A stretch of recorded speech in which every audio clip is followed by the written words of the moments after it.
J'adorais les vieux livres. Leur odeur de renfermé, le toucher du papier vieilli, le poids de l'histoire entre mes mains. C'était enivrant. Je fréquentais les librairies poussiéreuses, mes doigts effleurant les dos, mes yeux scrutant les titres. Chaque livre contenait un univers, attendant d'être exploré. J'avais soif de ces voyages, de ces évasions dans des mondes oubliés. Aujourd'hui, une nouvelle aventure m'attendait. Lucas s'est retrouvé attiré par un coin isolé. Une pile de volumes reliés de cuir gisait oublié. Il souffla la poussière, révélant un livre pas comme les autres. Sa couverture était nue, le cuir sombre et usé. Il le ramassa, un frisson lui parcourant l'échine. Il était froid, presque vivant. Ce livre, Lucas le savait, cachait quelque chose de différent. Le livre était écrit dans une langue qu'il ne reconnaissait pas. D'étranges symboles et diagrammes remplissèrent ses pages. Il tourna chaque page avec précaution, le cœur battant d'anticipation. Quel secret ce livre recelait-il? Qui l'avait écrit et dans quel but? Il devait en savoir plus, il devait comprendre. Excusez-moi, savez-vous quelque chose sur ce livre?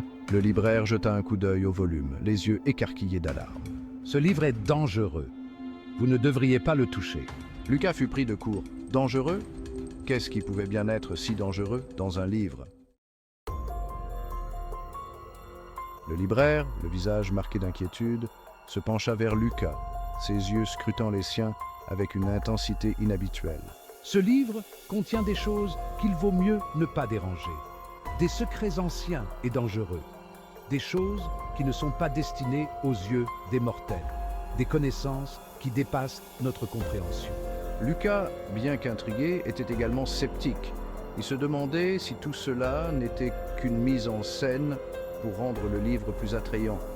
Il avait déjà entendu de tels avertissements, des histoires inventées pour éloigner les curieux des contes pour enfants. Pourtant, quelque chose dans les yeux du vieil homme, une lueur de peur authentique, le fit hésiter. Cette fois, cela semblait différent. « Il est maudit ?» demanda-t-il, cherchant à comprendre la gravité de la situation. Demanda Lucas, à moitié plaisantant, à moitié sérieux, essayant de cacher son inquiétude croissante. Le libraire hocha la tête d'un air sombre, ses traits se durcissant.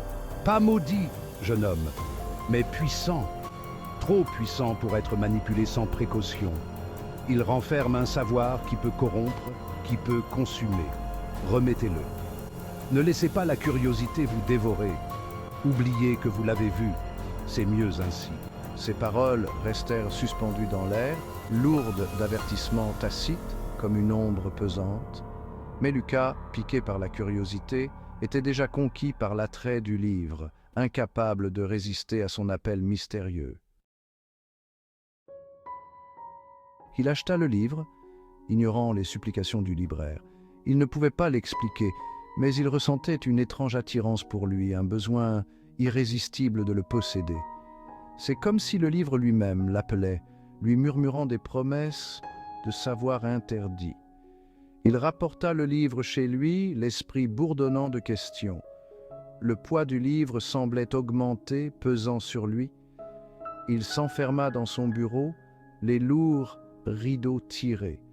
La pièce n'était éclairée que par la lueur chaude de sa lampe de bureau, projetant de longues ombres qui dansaient sur les murs. Il ouvrit le livre, le cœur battant dans sa poitrine. Il savait, au fond de lui, qu'il franchissait une ligne. Mais l'attrait de l'inconnu était trop fort pour y résister. Les jours se sont transformés en semaines, alors que Lucas décryptait minutieusement l'étrange écriture. Chaque symbole, chaque mot semblait cacher un secret millénaire. Il recoupait les symboles, consultait des textes anciens et passait des nuits blanches à se plonger dans les pages du livre. La fatigue se lisait sur son visage, mais il ne pouvait s'arrêter. C'est un grimoire, un livre de magie, écrit il y a des siècles par un auteur inconnu. Les pages étaient remplies de mystères et de promesses de pouvoir. Il parlait de rituels d'invocation, d'entités d'un autre monde, de la maîtrise de pouvoirs dépassant l'entendement humain. Chaque ligne semblait vibrer d'une énergie ancienne.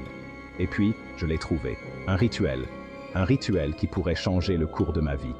Un rituel d'invocation, décrit avec force détail. Chaque étape était soigneusement notée, comme si l'auteur voulait s'assurer que personne ne se trompe. Il promet d'accorder à l'invocateur un pouvoir immense, de lier à sa volonté une entité d'un autre monde. Un pouvoir qui pourrait défier les lois de la nature. Lucas sentit un frisson le parcourir. Était-ce possible? Pouvait-il vraiment maîtriser une telle puissance? Pouvait-il réellement invoquer une entité venant d'ailleurs? Les implications étaient énormes. La seule pensée était à la fois terrifiante et exaltante. Il savait que sa vie ne serait plus jamais la même.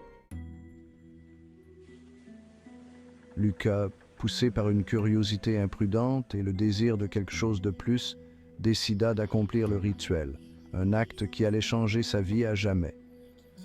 Décida d'accomplir le rituel. Il rassembla les éléments nécessaires, bougies, herbes et un ensemble d'objets étranges décrits dans le grimoire. Chaque objet avait une signification particulière, un rôle précis dans le rituel. Le grenier. Oui, le grenier sera l'endroit idéal, un lieu isolé, loin des regards indiscrets. Il choisit son grenier, un endroit poussiéreux et oublié, comme lieu d'invocation, un espace où le temps semblait s'être arrêté, comme lieu d'invocation. Il dessina les symboles, chanta les paroles, sa voix résonnant dans le silence du grenier. Chaque mot était chargé de pouvoir, chaque symbole porteur de mystère. L'air devint lourd, chargé d'une énergie invisible, une force palpable qui semblait vibrer autour de lui, chargé d'une énergie invisible. Les bougies vacillèrent sauvagement, projetant des ombres grotesques qui dansèrent sur les murs, comme si elles étaient animées par une volonté propre. C'est le moment. On ne peut plus reculer maintenant. Chaque seconde compte. Lucas sentit un nœud de peur dans son estomac, un sentiment de catastrophe imminente, comme si quelque chose de terrible allait se produire. Un sentiment de catastrophe imminente. Mais il poursuivit, sa voix devenant plus forte, sa résolution se renforçant. Il savait que le chemin qu'il avait choisi était dangereux, mais il était prêt à en affronter les conséquences. La pièce plongea dans un silence anormal. Lucas retint son souffle, son cœur battant contre ses côtes. L'air crépita d'énergie, une tension palpable s'emparant du grenier. Puis une voix, froide et ancienne, résonna dans la pièce. Elle parlait la même langue que le grimoire, une série de sons gutturaux qui semblaient y faire vibrer les os de Lucas. Les ombres dans la pièce s'épaissirent, se fondant autour d'un point unique. Qu'ai-je fait? Une forme commença à émerger, ses contours d'abord flous, puis se solidifiant en une grotesque parodie de figure humaine. Ses yeux, brûlants comme des charbons ardents, se fixèrent sur Lucas. La terreur pure et primale le submergea. Il avait commis une terrible erreur. L'entité, une fois invoquée, refusa d'être contrôlée. Elle se répandit du grenier, une présence glaciale qui s'infiltrait dans chaque recoin de la vie de Lucas. Des chuchotements le suivaient, des souffles froids dans le cou, des objets qui bougeaient mystérieusement. Le sommeil devint un lointain souvenir, remplacé par un état de terreur permanent.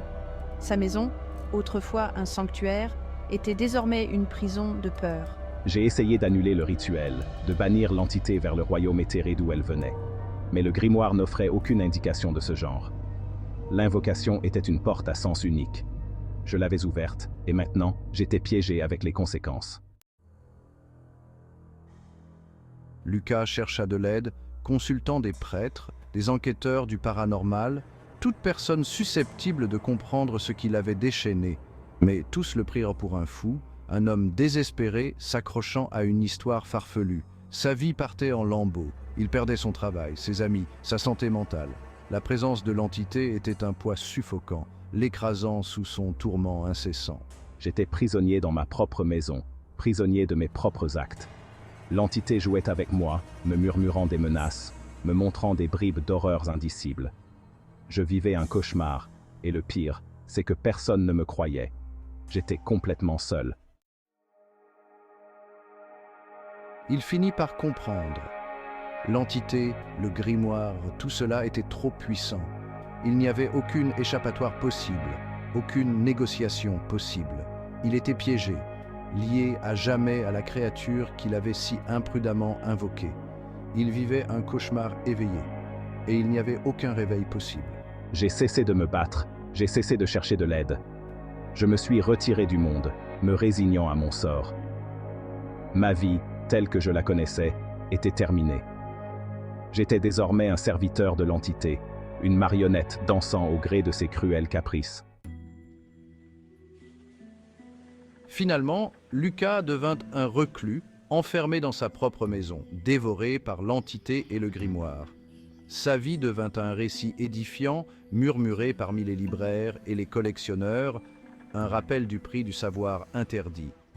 Le grimoire resta, un témoignage silencieux de la chute de Lucas. Il reposait sur une étagère poussiéreuse, attendant la prochaine âme curieuse, la prochaine victime à succomber à son attrait. Le cycle continuerait, l'emprise du manuscrit sur les imprudents, éternelle.